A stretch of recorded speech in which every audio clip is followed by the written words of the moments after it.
요즘에 너무 덥고 힘들어가지고, 7월 독서 결산 찍어야 되는데, 하다가 오늘에서야 카메라를 켜게 되었습니다.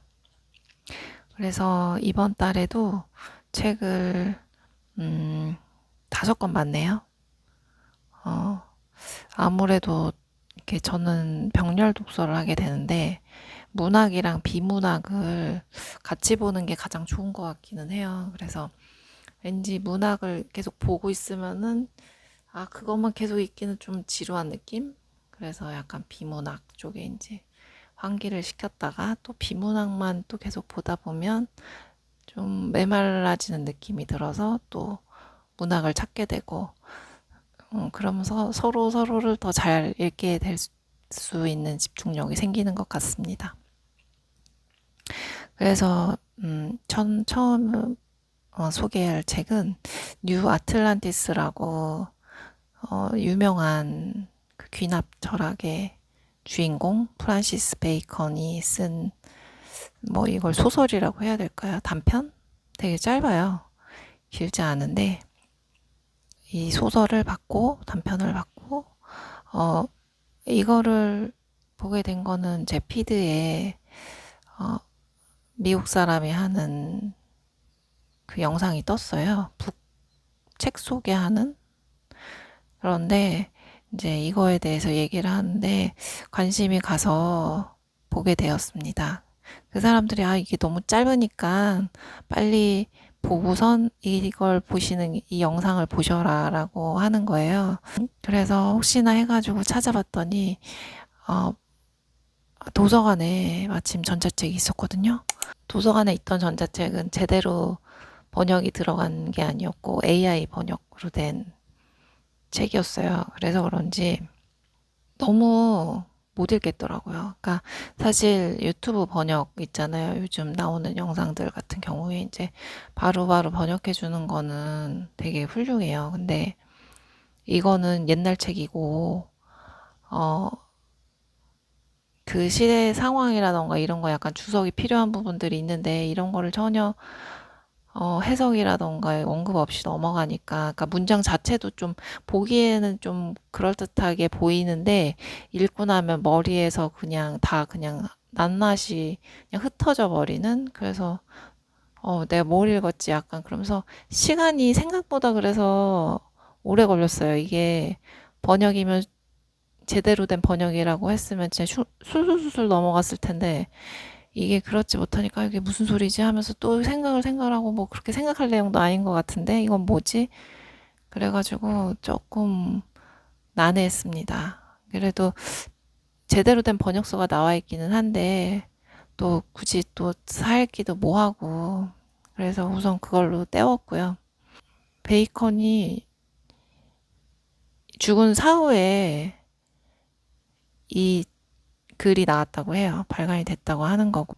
그러니까 뭐 새로운 뭐 개척지를 찾으러 갔는지 아무튼 배 타고 항해를 하다가 뉴 아틀란티스라는 데를 도착을 하는 거죠.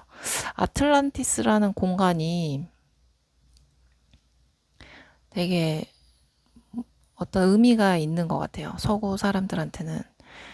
그래서 뭐 새로운 자까지 붙여가면서 저는 사실 그 아틀란티스라는 게 어떤 의미인지 잘 모르는데 그러면서 이걸 보다 보니까 또 보아의 아틀란티스 소녀라는 노래도 있었잖아요, 예전에. 그래서 뭔가 뭐 의미를 부여하고 싶은 뭔가가 있나 보다라는 생각이 들었고요. 그래서 여기 도착을 했는데 되게 완전 유토피아 같은 세계예요. 그러니까 모든 것들이 다 풍족하고 지금도 그렇지만 그때 이제 뭐 농사를 짓거나 했을 때 날씨가 가장 큰 그런 변수잖아요.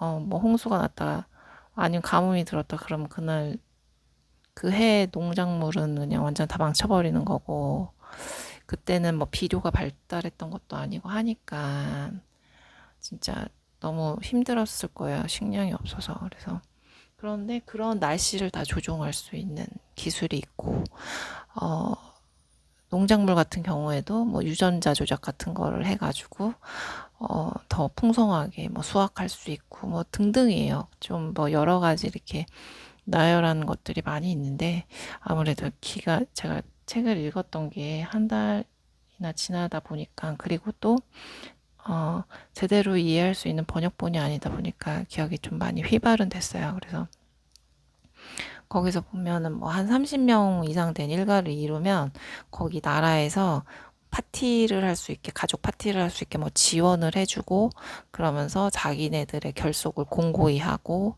뭐 이러고 있고요. 그리고 거기 있는 사람들이 이제 그 자기가 살고 있던 곳에 뭐 여러 사람들이 배 타고 왔잖아요. 그래서 이제 처음에 그 사람들을 경계하면서 어, 다 받아들이진 않았어요. 그러다가 조금 차츰차츰 신뢰가 쌓이면서 받아들이는 거라든지 뭐 아무튼 그래서 사실은 뉴자만 붙으면은 의심을 하게 되는데 그래서 이 프란시스 베이컨 어떤 인물인지 좀 찾아보게 됐거든요. 그랬더니 엘리자베스 여왕 시대 사람이고 되게 사치가 심했대요. 그래서 빚도 잘 지고 그렇게 사치가 심했다 뭐 하니까 이 사람은 물질주의자임은 분명하겠구나라는 생각이 들었어요.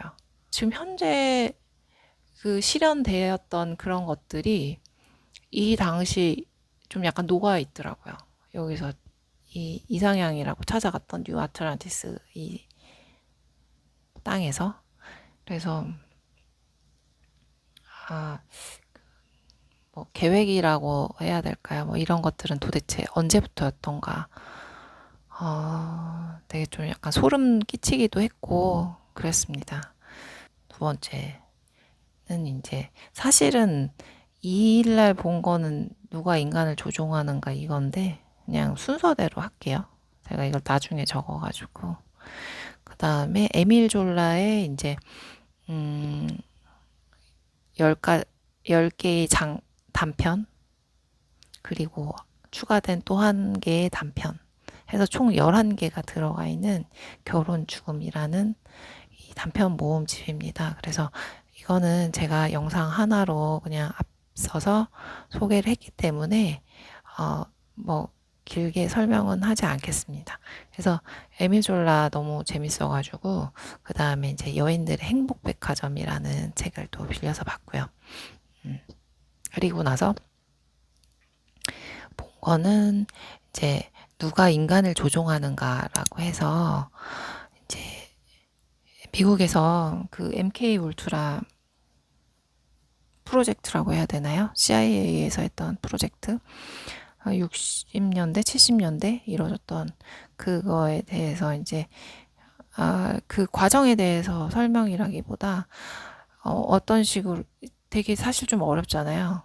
이 전파로 사람 정신을 조종한다는 게 그래서 그거에 약간 이해에 초점을 맞춘 책인데 그게 좀 이해하기는 좀 어려웠어요. 왜냐면 우선은 이게 내용 자체가 좀 전문적이기도 했고 그리고 번역하신 분이 전문 번역가가 아니고 기자 출신이세요. 번역을 했기 때문에 아 그래서 좀 약간의 주석도 좀 더 필요할 것 같고 이런데 그래서 좀 난해했어요. 하지만 아 우리나라 어떤 전문가도 이런 책 번역하지 않았는데 번역을 했다는 점에 의의를 두고 싶고요. 그래서 이 책이 2006년에 미국에서 나왔고 근데 번역본은 2016년에 나왔어요. 10년 후죠. 근데 현재는 이제 2026년 절판된 상태였고 그래서 저는 이거를 도서관에서 빌려보았습니다. 근데 이게 사실 언제 없어질지 모르는 책이라서 노트에 메모까지 해가면서 너무 열심히 공부하면서 네 봤습니다. 그래서 이거 보면은 그렇게 심어졌던 프로파간다 그동안 봤던 영상물, 테레비, 뭐 이런 것들 얼마나 많이 영향을 받았는지 사실은 좀 소름 돋아요. 그래서 이 MK 울트라를 실행하게 된 거는 한국 전쟁 때 그 미국 그 군인들이 뭐 중국이나 북한군한테 붙잡혀갔던 그 미국 군인 포로들이 돌아왔을 때 너무 정신이 너무 달라졌다. 그래서 자기네들이 이걸 추진하게 됐다고 하는데 글쎄요, 그거는 그냥 사람들한테 면피하려고 했던 말 같고 실제로는 이렇게 뭐 다른 뭐 그런 자료들 보다 보면은 이미 사람 정신에 대한 건 1900년 전후로 해서 기본적인 이 분석과 판단은 끝났던 것 같아요. 그래서 여기서 이제 나오는 내용이 예를 들어서 뭐가 있냐면 뭐 사실 대표적인 그 임상 실험의 대상이 되는 사람들은 군인과 학생들이에요. 근데 그 사람들이 본인이 실험 대상이 되는지도 모르고 대상이 되었고, 그리고 그 후유증으로 고생을 계속 했나 보더라고요. 그래서, 제가 이 책을 지금 7월 초에 봤잖아요. 근데 공교롭게 이 시기에 미국 청문회에서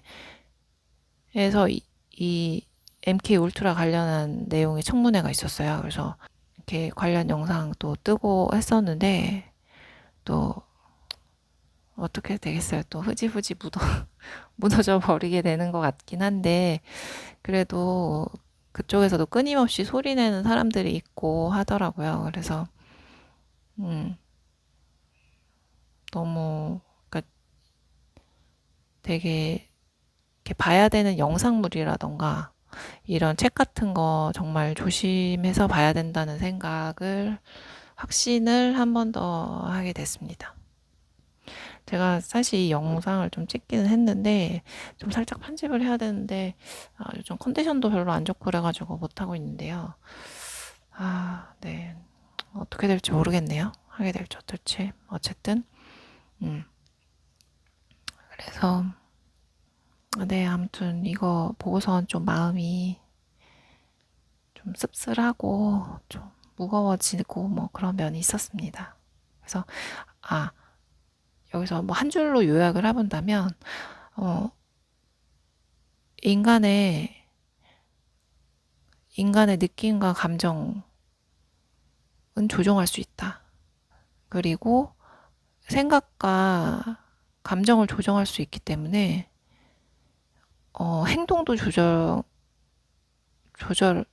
조종 발음이 잘 안 되네요. 그 인간의 생각과 감정을 조종할 수 있기 때문에 행동도 조종을 할 수가 있습니다. 그렇기 때문에 항상 내가 무슨 일을 하는지 깨어 있어야 되는 것 같아요. 뭘 하는지 그냥 무의식적으로 그냥 이렇게 하다 보면 나도 모르는 사이에 엄한 대로 이렇게 갈 수 있는 그런 세상인 것 같습니다. 그리고 그 다음에 본 거. 이것도 순서가 또 안 맞아요. 사실은 보이지 않는 질서를 봤는데 여인들의 행복 백화점 순서대로 소개를 하겠습니다. 그래서 그 에밀 졸라 단편이 너무 재밌게 봐가지고 에밀 졸라는 이제 20권을 썼잖아요. 이거 또 시간이 지나니까 또 잊어버리네요. 마카르 총서. 루공 마카르 총서인가요? 그런데 그 중에서 좀 약간 제일 재밌을 것 같은 약간의 로맨스가 그래도 있어 보이는 그리고 번역본이 있는 이런 책 이렇게 여러 가지 이제 교집합되는 책 여인들의 행복 백화점을 빌렸습니다. 저는 그래도 예밀 졸라 유명하신 분인데 이거 20권 전집은 나와 있지 않을까 했는데 이게 각 출판사에서 뜨문뜨문 한 권, 두 권씩 이렇게 번역을 했더라고요. 그래서 이걸 찾아다니면서 봐야 되는 수고로움이 있습니다. 그리고 그마저도 다 100% 번역되진 않았어요. 뭐 제르미날 목로주정 같은 경우에는 출판사 다수에서 뭐 번역을 했는데 다른 거는 별로 없더라고요. 근데 마침 어쨌든 제 니즈랑 맞는 여인들의 행복백화점 빌려서 봤고요. 이 당시에도 이때가 지금 배경이 한 1850년대? 어쨌든 1800년대 중반 배경인데 이미 그때 지금에도 유효한 마케팅 기법들이 다 나와 있어요. 그래서 저는 마케팅을 공부한 적은 없지만 이 책 보면서 이거 지금 다 현재 써먹고 있는 건데 이런 생각이 들었고요. 공부하신 분들은 이미 알고 있을지도 모르겠어요. 그래서 뭐 세일을 하는 전단지를 엄청 뿌린다거나 이제 세일 들어갔을 때 이제 그걸 해서 분위기를 조성하고 뭐 이런 것들 다 나오고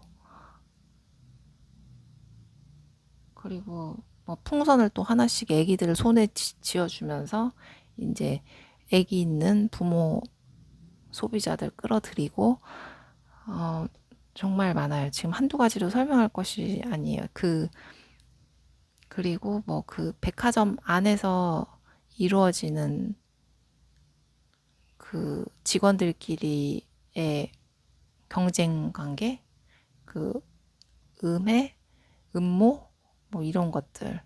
그리고 당연히 이제 이 백화점이 확장하려면 주변에 소상공인 다 죽여야 되잖아요. 뭐 그렇게 어떤 식으로 이루어졌는지, 현대적으로 하면 젠트리피케이션이란 용어가 있겠죠. 되게 흥미롭게 볼 수 있었고요. 그 와중에서 또 이제 또 주인공 남녀의 로맨스가 또 있습니다.